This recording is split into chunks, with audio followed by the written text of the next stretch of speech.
Bonjour à tous, je vous invite à vous abonner à cette chaîne, à aimer, à partager, à commenter ces vidéos, c'est très important. C'est une manière de nous soutenir. Merci à vous tous. Et oui, car c'est le grand jour, le jour annoncé du 49.3 pour le gouvernement. Et oui, nous vivons dans une époque formidable et une démocratie incroyable où l'utilisation du 49.3 est annoncée à l'avance sans plus d'inquiétude que cela. Et donc le gouvernement va sortir aujourd'hui sa carte Joker pour faire passer son projet de loi de finances pour 2023. Donc il balayerait d'un revers de manche le travail législatif réalisé jusqu'à là et tous les amendements déjà passés jusqu'à là, comme un amendement en particulier qui a fait beaucoup de bruit d'ailleurs, l'amendement sur les super dividendes. Vous savez, dans la nuit du mercredi 12 à jeudi 13 octobre, l'opposition et une partie de la majorité présidentielle avaient réussi leur coup. Un amendement déposé notamment par le président du groupe Modem, mais suivi par la NUPS et quelques élus également du RN, quelques voix même LR, pourtant l'exécutif avait émis un avis défavorable sur cet amendement sur les super dividendes. Alors, de toute façon, d'après Bruno Le Maire, tout cela va être décousu. C'est lui qui l'a annoncé lui-même, il a annoncé la couleur sur BFM. Arrêtons aussi avec ces formules qui sont des supercheries, dit-il. Super dividendes, super profit, supercherie. Voilà ce qu'il dit. Et écoutez la suite et ses arguments contre cet amendement. Nous le rejetons au nom de la cohérence de notre politique, stabilité parce que vous ne voulez fiscale. Pas augmenter les taxes. Non, mais il y a deux autres raisons. Un, c'est la justice. Je ne vois pas pourquoi on augmenterait l'impôt du salarié qui a des actions et qu'on n'augmenterait pas l'impôt de la holding ou du fonds d'investissement qui, lui, a exactement les mêmes actions et qui va les revendre. Je trouve ça profondément injuste. La deuxième raison, c'est que ça ne s'applique qu'aux entreprises françaises, comme toujours, et pas aux entreprises étrangères. Ça veut dire que l'investisseur français, il aura davantage intérêt à acheter des actions d'Amazon, parce qu'elles seront taxées à 30%, plutôt que des actions de Danone ou d'un groupe français, parce qu'elles seront taxées à 35%. Vous l'expliquerez à l'Assemblée à vos collègues. Je vais surtout l'expliquer à Marine Le Pen quand elle nous dit qu'elle est attachée à la souveraineté économique et à la souveraineté industrielle, parce que si on veut la souveraineté industrielle, il faut des actionnaires français qui investissent dans des entreprises françaises, donc il faut un niveau de taxation qui soit raisonnable. Voilà, Bruno Le Maire qui dépasse, je pense, son temps de parole sur cette question de l'amendement des super dividendes. Alors, pour en parler, nous sommes avec Éric Bocquet. Bonjour, monsieur le ministre. Bonjour, pas le monsieur le ministre, monsieur le sénateur. Sénateur, merci. Bonjour, madame. Bonjour. Je rappelle que vous êtes auteur de plusieurs livres, Milliards en fuite, manifeste pour une finance éthique aux éditions du Cherche Midi, et puis Sans domicile fisc aux éditions du Cherche Midi également. Alors, deux sujets finalement en un. D'abord, ce 49.3 annoncé à l'avance comme si tout était normal. Nous vous balayerons d'un revers de manche. C'est quand même un sacré affront quand même à la démocratie. Ah ben oui, c'est un jour triste pour la démocratie, pour cette République. Effectivement, annoncé d'emblée avant même que le projet de loi de finances arrive dans les bureaux du Parlement, on annonce d'emblée qu'effectivement on utilisera le 49.3. Et puis on sent toujours le gouvernement, et Bruno Le Maire, l'extrait que vous venez de passer l'illustre bien, une certaine nervosité par rapport à cette question. Je me souviens des débats que nous avions eus ici au Sénat après l'Assemblée nationale début août sur le projet de loi de finances rectificative. Et je me souviens qu'à l'époque, Bruno Le Maire disait « les super dividendes, je ne sais même pas ce que c'est ». Il avait ce ton léger, badin pour traiter le sujet. Quelques semaines plus tard, il le dit sur une autre antenne, je pense que Total a les moyens de payer des hausses de salaire. Oui. Et aujourd'hui, il nous dit que ce serait une injustice. Enfin, je ne sais pas sur quelle planète M. Le Maire vit. Il y avait hier dans ce pays des manifestations nombreuses, des centaines de milliers de personnes qui réclament simplement le droit de vivre un peu mieux. Parce que cette question des super profits, M. Le Maire et le gouvernement pensaient que ça serait définitivement tranché après le vote du Sénat intervenu début août. Or, il revient avec force ce débat. Et comment s'en étonner ? Comment s'en étonner quand on voit l'inflation qui impacte tous les secteurs de la vie, les gens qui gagnent 1 200 € ou moins, les 10 millions de pauvres dans ce pays, des gens qui vivent sous le seuil de pauvreté, les retraités qui ne s'en sortent pas. Tous ces gens-là demandent qu'on les aide et qu'on augmente leurs revenus pour faire face simplement aux besoins de la vie. Donc le débat revient en force. Monsieur Le Maire et le gouvernement peut utiliser le 49.3, mais franchement, politiquement, qu'il regarde un peu ce qui se passe dans l'opinion. Je crois que c'est 81% de nos concitoyens qui soutiennent cette mesure d'une taxation des super-profits. Oui, mais taxer les super-profits ne rendrait pas forcément plus riches les pauvres. Ça permettrait quand même de financer des politiques de solidarité, ça permettrait d'augmenter les retraites sensiblement, ça permettrait d'alléger la charge fiscale des salariés, des retraités, des gens modestes. Voilà, il y a un système en France qui s'appelle l'impôt, et l'impôt, c'est la meilleure arme pour assurer la redistribution après. Il faut que l'impôt soit juste, progressif, et puis faire en sorte que personne n'y échappe.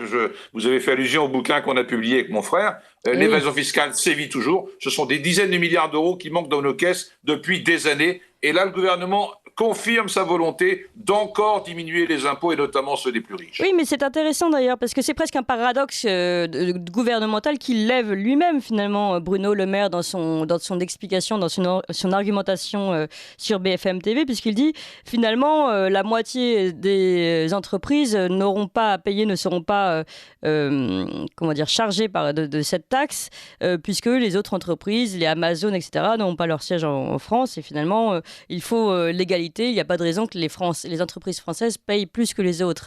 Et là, il soulève un vrai problème, mais qui pourrait être réglé également par le gouvernement. Oui, il pose la question de l'harmonisation fiscale, ne serait-ce qu'au sein de l'Union européenne. Ça, c'est une vraie question. Mais il faut quand même regarder ce qui s'est distribué comme dividende depuis quelques années.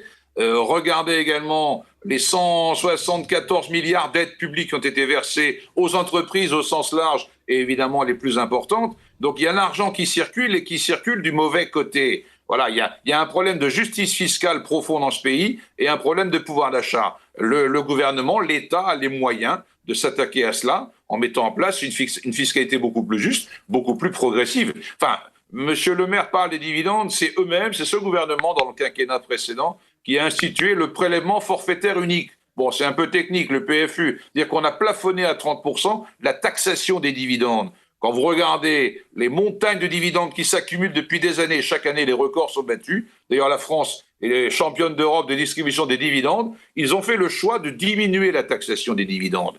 Or, cet argent n'est pas allé systématiquement dans l'investissement, dans la formation, dans l'augmentation des salaires. C'est allé gonfler des comptes déjà regorgeant d'argent depuis des années. Donc, ils ont nourri tout cela. La suppression de l'ISF va dans le même sens. 3,5 milliards perdus chaque année parce qu'on a supprimé l'ISF. Ben voilà, tous ces sujets sont encore sur la table. Il faut revenir effectivement à un système de justice fiscale beaucoup plus prononcé, parce que là, les écarts se creusent. Et je ne sais pas si le gouvernement mesure bien à quel point ça bouillonne dans la société. Il y a de l'inquiétude, il y a de l'angoisse. Voilà, personne ne souhaite le chaos, personne ne le souhaite, mais ça grogne dans le pays. Oui. Il faut qu'il en... Ça, c'est certain, on va reparler de la grogne, Éric Bocquet, mais avant, vous parlez de justice fiscale. Il y a une étude qui est sortie de l'Observatoire de la justice fiscale, qui a été publiée le 12 octobre, et qui précise que la fiscalité repose de moins en moins sur les entreprises et les ménages aisés, et de plus en plus sur les ménages des classes populaires et moyennes.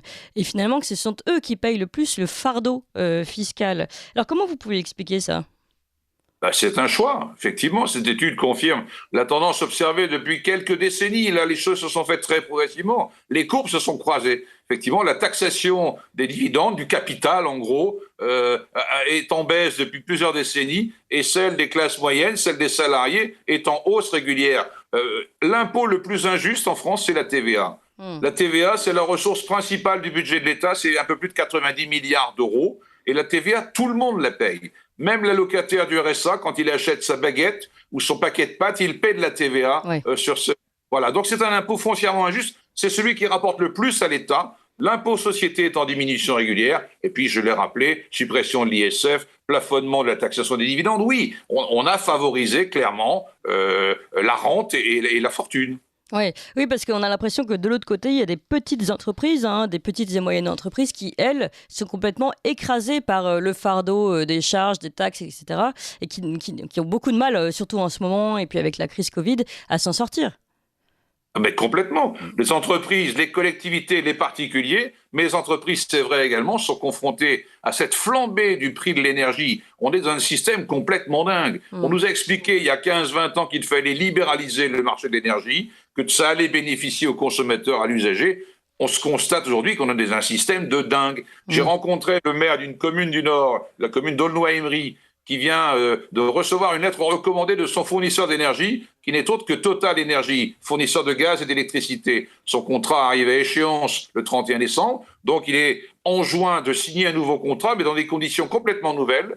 le kilowattheure va passer de 90 € à 3 000 €, 35 fois le prix. Non. Ça paraît hallucinant. Je vous jure que c'est vrai. Bernard Boudou, le maire d'Aulnoy-Emery, s'est exprimé dans la presse il y a quelques jours. Il a lu cette lettre à son conseil municipal et un tas de communes sont confrontées à cela. On est dans un système de dingue. Il faut revenir à un tarif réglementé pour l'ensemble des collectivités, bouclier tarifaire, etc. Et puis revenir en arrière sur cette logique de la libéralisation de la distribution de l'énergie et de la production de l'énergie, qui est une valeur commune au même titre que l'eau et l'air qu'on respire. Est-ce que finalement, Éric Bocquet, là, vous êtes plutôt pessimiste, j'imagine, sur Non. cette journée et cet amendement, non ? Oui, non, mais c'est quand je disais tout à l'heure, c'est un jour noir pour la démocratie, c'est pas une formule. Je veux dire, le Parlement, régulièrement, et ça s'est aggravé ces dernières années sous le quinquennat de M. Macron. Alors, quand il avait une majorité absolue à l'Assemblée, là, on y allait franco, sans se poser d'état d'âme. Le Sénat, je n'en parle même pas, c'est la guerre claire. Voilà, le Parlement, il est méprisé. Et là, ça va se confirmer. Il n'a aujourd'hui qu'une majorité relative. Les électeurs l'ont voulu ainsi. C'est censé redonner du poids au Parlement. Et ben, ce poids regagné du Parlement, de la délibération, de l'amendement pour faire avancer les idées, tout cela est écrasé avec l'arme atomique du 49.3 qui est un déni de démocratie complet. Oui, mais vous ne pensez pas que malgré tout, une alliance d'opposition de circonstances pourrait empêcher ce 49.3 ? C'est clair que les Républicains à l'Assemblée nationale et ici au Sénat, la situation est différente, ils sont majoritaires. Mais je pense qu'ils ont quand même une difficulté de fond, c'est que sur le fond des choix économiques, fiscaux faits par le gouvernement, il n'y a pas l'épaisseur d'une feuille à cigarette entre eux. Ils sont d'accord. L'histoire l'histoire des retraites que Macron veut faire avancer, les Républicains ici au Sénat, chaque année, ils passent un amendement visant à reculer l'âge de la retraite. Donc sur le fond, ils sont d'accord. Mais dans le même temps, ils doivent veiller à apparaître comme les meilleurs opposants à Macron parce qu'ils pensent à l'avenir, ils pensent au tour d'après. Donc ils sont en grande difficulté là-dessus. Comment concilier l'accord sur le fond et la stratégie politique pour eux d'apparaître comme les meilleurs opposants à ce gouvernement, mais sur le fond, d'un côté c'est des libéraux et de l'autre côté c'est des libéraux. Il y a quand même eu quelques LR qui ont voté cet amendement sur les superdividendes, et puis les voix du RN qui peuvent compter également, qui sont très nombreux à l'Assemblée nationale, qui ont participé à ce vote de l'amendement avec l'aile gauche du Parlement. Tout à fait. On a vécu ce genre d'épisode ici au Sénat. Il y a des amendements qu'on a réussi à faire passer, sur l'évasion fiscale notamment, avec les centristes, la gauche. Oui, ça dépasse parfois les clivages droite-gauche. Tout à l'heure, je disais que sur la taxation des super-profits, je crois que c'est 81% de nos concitoyens qui sont d'accord. Eh ben, certains élus sont sensibles à ce que les électeurs pensent, et c'est pas mal. Démocratie. Bien sûr. Eh bien, écoutez, merci beaucoup Éric Bocquet. Puis on va suivre ce qui se passe aujourd'hui pour cette terrible journée, en tout cas pour la démocratie, on peut le dire. Je rappelle que vous êtes sénateur communiste du Nord et puis auteur de ce livre Sans domicile fisc aux éditions du Cherche Midi et Milliards en fuite, manifeste pour une finance éthique, toujours au Cherche Midi. Vous appréciez cette émission ? Alors aidez Radio Courtoisie à en produire d'autres en indépendance totale. Rendez-vous sur soutenir.radiocourtoisie.fr. Merci d'avance.